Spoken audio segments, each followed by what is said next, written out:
తెలంగాణ సచివాలయంలో తెలంగాణ తల్లి విగ్రహ ప్రతిష్ట ప్రారంభోత్సవ కార్యక్రమానికి ఈరోజు తెలంగాణ ప్రభుత్వం శంకుస్థాపనకు ఒక ప్రారంభోత్సవ కార్యక్రమాన్ని చేపట్టి ఈ కార్యక్రమంలో సహచర మంత్రివర్యులు కోమటిరెడ్డి వెంకటరెడ్డి గారు, మాజీ పిసిసి అధ్యక్షులు, మాజీ రాజ్యసభ సభ్యులు, తెలంగాణ రాష్ట్ర ప్రభుత్వ ప్రత్యేక సలహాదారు పెద్దలు కేశవరావు గారు, నగర మేయర్ గద్వాల విజయలక్ష్మి గారు, రాజ్యసభ సభ్యులు అనిల్ కుమార్ యాదవ్ గారు, స్థానిక శాసనసభ్యులు మాజీ మంత్రివర్యులు దానం నాగేందర్ గారు, విప్పు బీర్ల ఐలయ్య గారు, ఇతర షబీర్ అలీ గారు, సోదరుడు జగ్గారెడ్డి గారు, ఇతర ముఖ్యమైన నాయకులు, అధికారులు, ప్రధానంగా చీఫ్ సెక్రటరీ గారు, వేద పండితులు, పాత్రికేయ మిత్రులు ఈ యొక్క శుభకార్యానికి హాజరయ్యి 10 సంవత్సరాల నుంచి నిర్లక్ష్యానికి గురైన తెలంగాణ తల్లి విగ్రహ ప్రతిష్ట శంకుస్థాపన కార్యక్రమం ఈరోజు ఈ ప్రభుత్వం తీసుకోవడాన్ని వారందరూ కూడా ఇక్కడికి వచ్చి ఈ ప్రభుత్వం చేపట్టిన కార్యక్రమానికి అండగా నిలబడ్డందుకు మనస్ఫూర్తిగా ధన్యవాదాలు.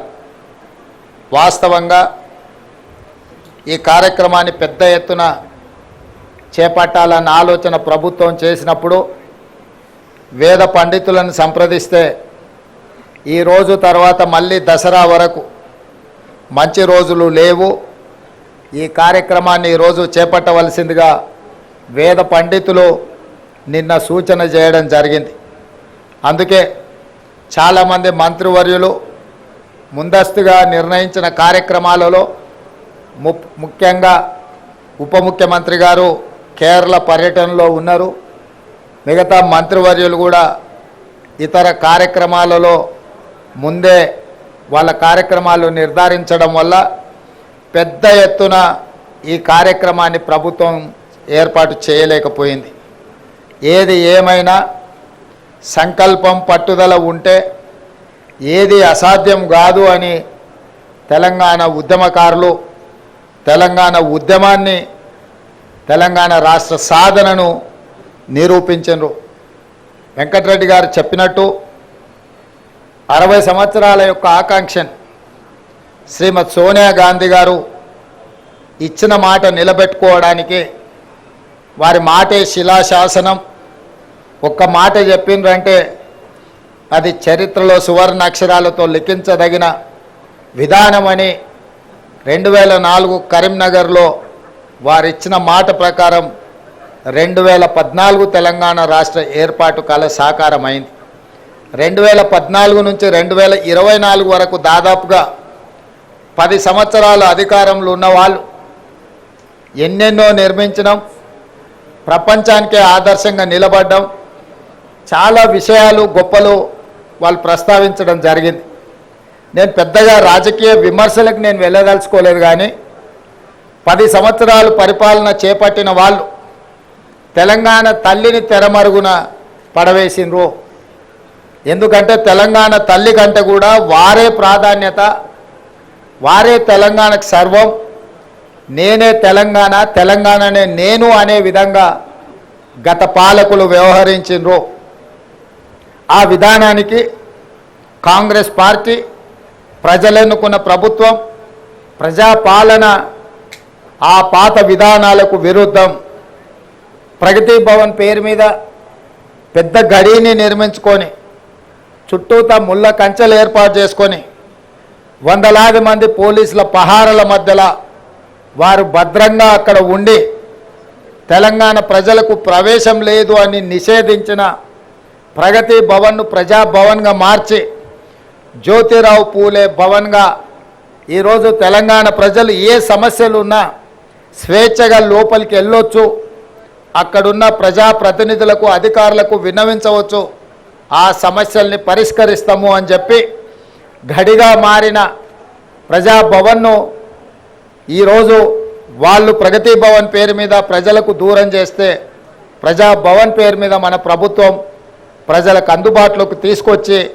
దేశానికే ఆదర్శంగా ఈ ప్రభుత్వం నిలబడ్డది.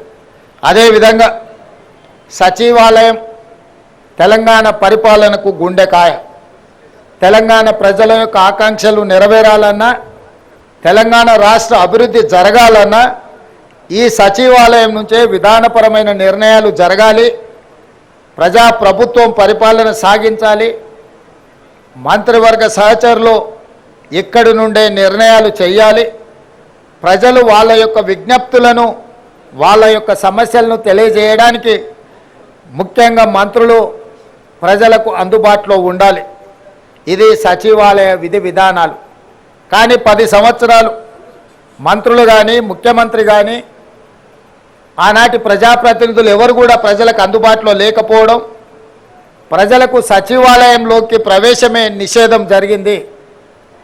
అదేవిధంగా తెలంగాణ తల్లి విగ్రహం 10 సంవత్సరాలు వాళ్ళు ఏర్పాటు చేయలేదు.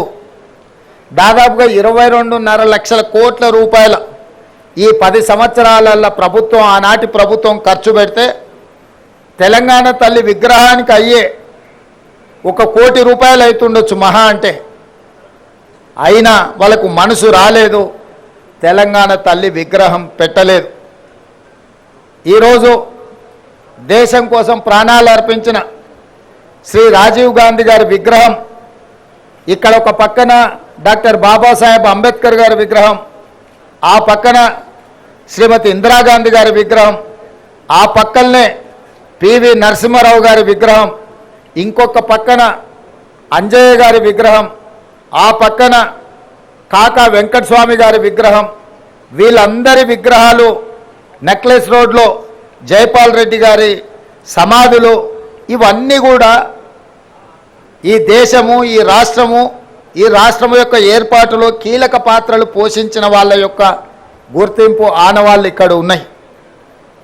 మరి ప్రధానంగా ఇందరి ఉన్న దేశం కోసం ప్రాణాలు అర్పించిన రాజీవ్ గాంధీ గారు లేకపోవడం ఒక లోటుగా భావించినము.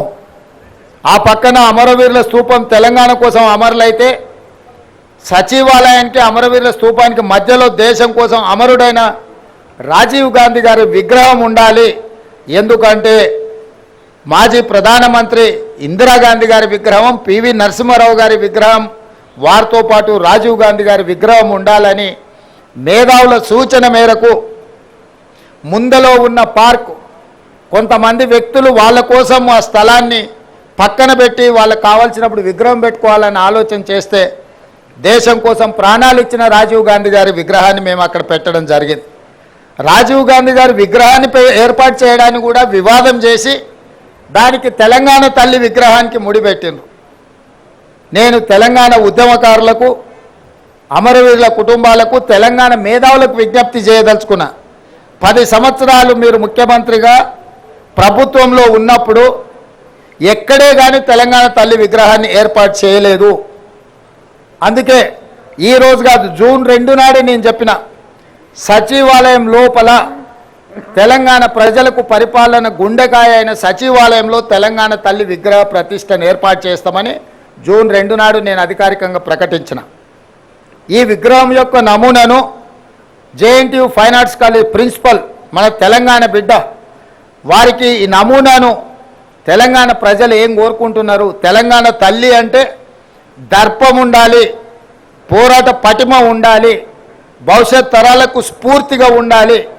నిజంగా మన కన్న తల్లిని చూస్తే మనకెంత సంతోషాన్ని, ఎంత ఆత్మవిశ్వాసాన్ని పెంపొందిస్తుందో ఆ తెలంగాణ తల్లి కూడా ఆ విధంగా తెలంగాణ ప్రజలకు దగ్గరగా ఉండాలి.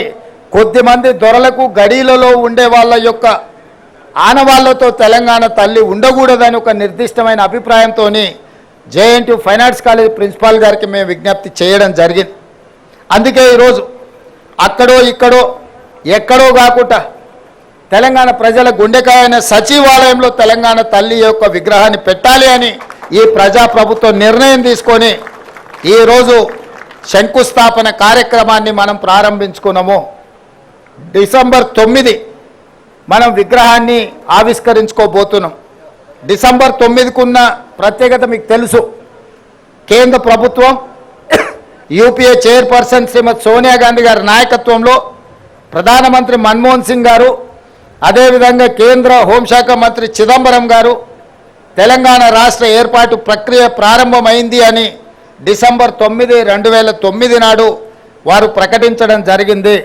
అదే తెలంగాణ రాష్ట్ర ఏర్పాటుకు పునాది రాయి, అదే ప్రారంభోత్సవం తెలంగాణ రాష్ట్ర ఏర్పాటుకు ప్రక్రియ మొదలైంది. అదేవిధంగా మన నాయకురాలు తెలంగాణ రాష్ట్రం ఇచ్చిన శ్రీమతి సోనియా గాంధీ గారి జన్మదినం కూడా డిసెంబర్ 9. కాబట్టి తెలంగాణ ప్రజలకు డిసెంబర్ 9 ఒక పండగ రోజు. ఆ రోజు తెలంగాణ తల్లి విగ్రహాన్ని ప్రారంభించుకోవడం సముచితంగా ఉంటుంది అని సహచరులందరూ సూచన మేరకు ఈరోజు ఈ కార్యక్రమాన్ని తీసుకున్నాం. డిసెంబర్ 9 నాడు పెద్ద ఎత్తున వేలాది మందిని నక్లెస్ రోడ్డు మొత్తం ఆనాడు తెలంగాణ సాధనలో ఏ విధంగా అయితే మిలియన్ మార్చ్ చేసి తెలంగాణ ఆకాంక్షను వెలిబుచ్చిండ్రో ఆ స్థాయిలో తెలంగాణ ప్రజలందరూ కూడా తెలంగాణ తల్లి యొక్క విగ్రహ ప్రారంభోత్సవ కార్యక్రమానికి డిసెంబర్ 9 నాడు తరలి వచ్చి పెద్ద ఎత్తున కార్యక్రమాన్ని మనం చేసుకోవాలని ప్రభుత్వం నిర్ణయించింది. ఈరోజు సచివాలయంలో తెలంగాణ తల్లి యొక్క విగ్రహ ఏర్పాటు ప్రక్రియలో ప్రత్యక్షంగా పాల్గొనడము నాకు నిజంగా అదృష్టంగా భావిస్తున్నాను. నేను ఈ అవకాశం చాలా అరుదు. ఎప్పుడో ఒకసారి ఎవరికో ఒకరికి ఇట్లాంటి అవకాశం వస్తుంది. ఈ అవకాశం నాకు రావడం, నా మంత్రివర్గ సహచరులు పెద్దలందరూ ఈ కార్యక్రమంలో నన్ను ముఖ్య అతిథిగా పిలవడం, ఈ కార్యక్రమాన్ని వేద పండితుల సమక్షంలో ఈ కార్యక్రమాన్ని చేసుకోవడం చాలా సంతోషం. మీడియా మిత్రులందరికీ కూడా ఈ కార్యక్రమానికి వచ్చినందుకు మనస్ఫూర్తిగా మీకు అందరికీ అభినందనలు తెలియజేస్తూ పెద్ద ఎత్తున డిసెంబర్ 9 నాడు విగ్రహ ప్రతిష్ట, విగ్రహ ప్రారంభోత్సవ కార్యక్రమాన్ని ఏర్పాటు చేసుకుందామని తెలియజేస్తూ మీ అందరి దగ్గర సెలవు తీసుకుంటున్న మిత్రులారా ధన్యవాదాలు.